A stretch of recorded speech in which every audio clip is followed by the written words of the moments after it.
गांव में एक किसान अपनी पत्नी के साथ रहता था। एक दिन वह किसान अपने खेतों की तरफ जा रहा था, तभी उसे एक गड्ढे में से आवाज आती है। अरे ये कैसी आवाज है? लगता है कोई कुत्ते का बच्चा है जो मुसीबत में है। मुझे इसे बचाना होगा, नहीं तो ये मर जाएगा। फिर वह गड्ढे में झांक कर देखता है तो उसे वहाँ एक छोटा सा कुत्ते का बच्चा दिखाई देता है। वह उसे देखकर दंग रह जाता है। उसका रंग नीला होता है। ये तो कोई कुत्ते का बच्चा लगता है, लेकिन ये तो नीले रंग का है। मैंने तो इससे पहले कभी भी नीले रंग का कुत्ता नहीं देखा। इसे घर ले चलता हूँ, सुमन तो इसे देखकर बहुत खुश हो जाएगी। फिर वह किसान उस बच्चे को निकालता है और अपने साथ लेकर घर की ओर चल देता है। अरे सुमन, जल्दी बाहर आओ, देखो मैं तुम्हारे लिए क्या लाया हूँ। तभी उसकी पत्नी बाहर आती है और कुत्ते के बच्चे को किसान के हाथ में देखकर चौंक जाती है। हाय, कितना प्यारा है, ये तो नीले रंग का है। अजी, आपको कहाँ से मिला? क्या मैं इसे अपने साथ रख सकती हूँ? मुझे बचपन से एक कुत्ते के बच्चे को पालने का बहुत शौक था। हाँ हाँ, क्यों नहीं, मैं इसे तुम्हारे लिए ही तो लाया हूँ। लेकिन ये आपको मिला कहाँ से? मैं खेत की तरफ जा रहा था, तभी अचानक गड्ढे से इसके रोने की आवाज आई। मैंने झांक कर देखा तो मुझे ये उसमें पड़ा हुआ मिला।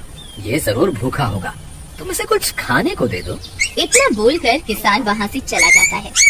फिर सुमन उसकी खूब देखभाल करती है। वह दिन भर उसके साथ खेलता कूदता है। सुमन भी उसे पाकर बहुत खुश थी। वह कुत्ता पूरे गांव में आकर्षण का केंद्र था। वह जब भी गांव में घूमने निकलता, सारे गांव वालों की नजर उसी पर टिक जाती थी, क्योंकि किसी ने भी नीले रंग का कुत्ता पहले अपनी जिंदगी में कभी भी नहीं देखा था। अरे हरिया, देख तो, ये उसी किसान का पिल्ला है। तूने कभी नीले रंग का कुत्ता देखा है क्या? नहीं भाई, मैंने तो पहली बार ऐसा कुत्ता देखा है। लेकिन ये इस किसान को मिला कहाँ से? इतना अनोखा कुत्ता खरीदने की हैसियत तो इस किसान की है नहीं। अरे भाई, इससे तो ये किसी गड्ढे में पड़ा हुआ मिला था। मुझे तो लगता है जरूर ही ये कोई जादुई कुत्ता है। तुम्हें क्या लगता है बाजार में इसकी क्या कीमत होगी? भाई, ये तो नायाब चीज है, ये तो अनमोल होगा। इसके हमें मुँह मांगे पैसे मिलेंगे। भाई, हर नायाब चीज पर तो सिर्फ हमारा ही अधिकार है। देर किस बात की, आज रात को ही इसे किसान के घर से चुरा लेंगे। रात होने पर किसान और उसकी पत्नी घर में सो रहे होते हैं। तभी लल्लन और हरिया किसान के घर में घुस जाते हैं और नीलू को बहलाने फुसलाने लगते हैं। ले ले बेटा, बिस्कुट खा ले। ले ले ले ले ले ले, आजा आजा। वह झट से उसे बोरे में कैद कर लेते हैं और वहाँ से 9-2-11 हो जाते हैं और भागकर अपने घर आ जाते हैं।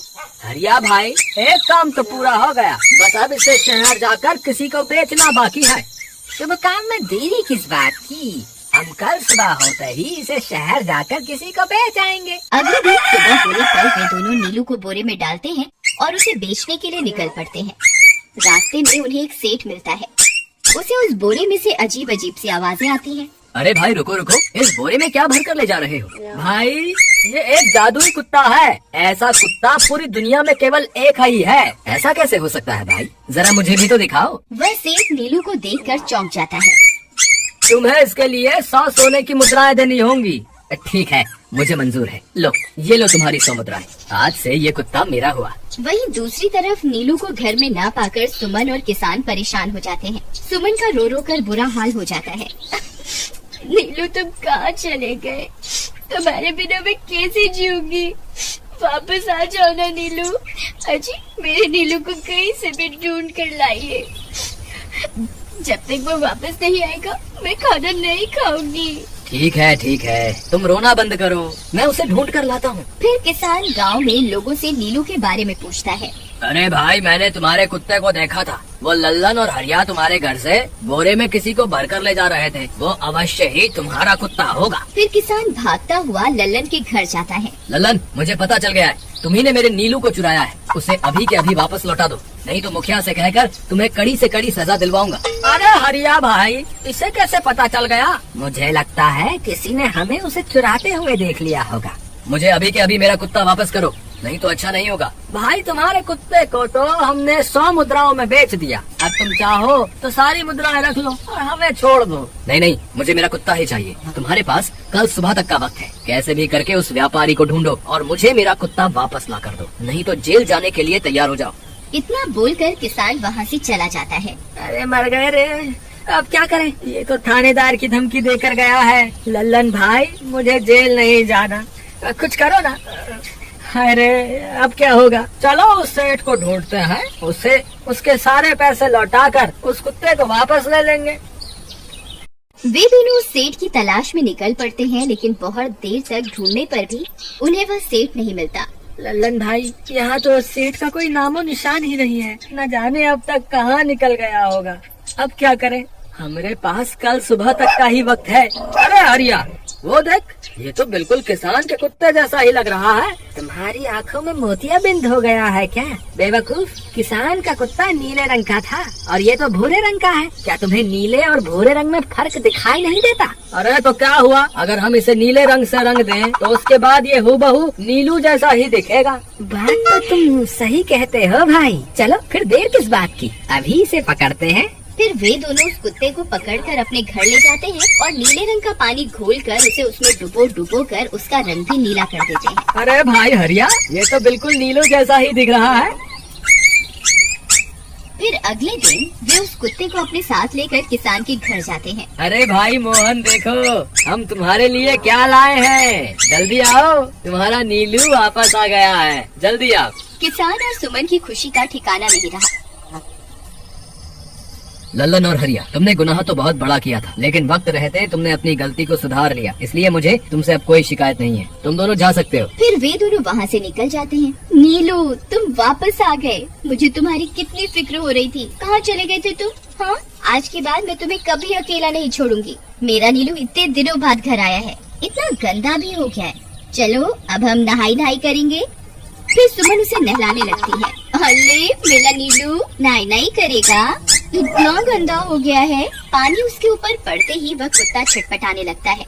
अरे क्या हुआ नीलू, तुझे तो नहाना बहुत पसंद था, आज क्या हो गया तुझे? तभी उसका सारा नीला रंग उतरने लगता है। अरे ये क्या, इसका रंग क्यों उतर रहा है? तभी वह कुत्ता गुस्से में आकर सुमन को काट लेता है। अरे मर गई रे, हाय रे। अरे सुनो जी, इसने तो मुझे काट खाया। हाय रे अजी, सुनते हो? जल्दी आओ, मुझे लगता है ये हमारा नीलू नहीं है। देखो, इसका तो सारा रंग ही उतर गया। ये तुमने ठीक नहीं किया लल्लन, अब मुझसे बुरा कोई नहीं होगा। फिर किसान गुस्से में लल्लन और हरिया के घर जाता है।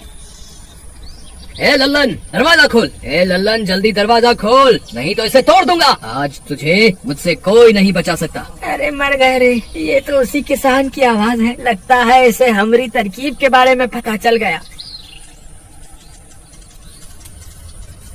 अरे क्या हुआ भाई, इतने गुस्से में क्यों हो? तुम्हें क्या लगता है मैं बेवकूफ हूँ? तुम किसी भी आवारा कुत्ते को नीला रंग चढ़ाकर हमें दे दोगे और हम मान लेंगे कि वो नीलू है? भाई हमें माफ कर दो, हमने उस सेठ को ढूंढने की बहुत कोशिश की, लेकिन उसका कोई नामो निशान नहीं मिला। भाई तुम ये 100 मुद्राएं रख लो, अब इससे ज्यादा हम तुम्हारे लिए और कुछ नहीं कर सकते। अगर तुम चाहो तो हमें जेल भिजवा दो, हम दोनों अपनी गलती की सजा काटने को तैयार हैं। किसान उदास हो जाता है और उनसे 100 मुद्राएं लेकर वापस अपने घर आ जाता है। मुझे माफ कर दो सुमन, मैं तुम्हारे नीलू को नहीं ढूंढ पाया। ये लो, ये 100 मुद्राएं हैं। नीलू को बेचने पर उन्हें इतने पैसे मिले थे जो उन्होंने मुझे दे दिए हैं। उन्हें अपनी गलती का बहुत पछतावा है, लेकिन अब कुछ नहीं हो सकता। नहीं, मेरा नीलू जरूर वापस आएगा। हम एक काम करते हैं, कल सुबह इन 100 मुद्राओं का भोजन खरीदकर गरीबों में बांट देंगे। क्या पता उनकी दी हुई दुआओं से हमारा नीलू वापस आ जाए। अगले दिन सुबह होने पर वे दोनों उन पैसों से गरीबों में भोजन बांट देते हैं और वापस अपने घर की ओर चल देते हैं। तभी उन्हें कुछ आवाजें सुनाई देती हैं। वे दोनों चौंक जाते हैं। अरे ये तो मेरे नीलू की आवाज है। नीलू, नीलू तुम कहाँ हो? तभी सामने से नीलू भागता हुआ उनके पास आता है। नीलू तुम वापस आ गए, तुम कहाँ चले गए थे? मैं तुम्हारे बिना कितनी उदास हो गई थी। किसी ने सच ही कहा है, दुआओं में बहुत शक्ति होती है।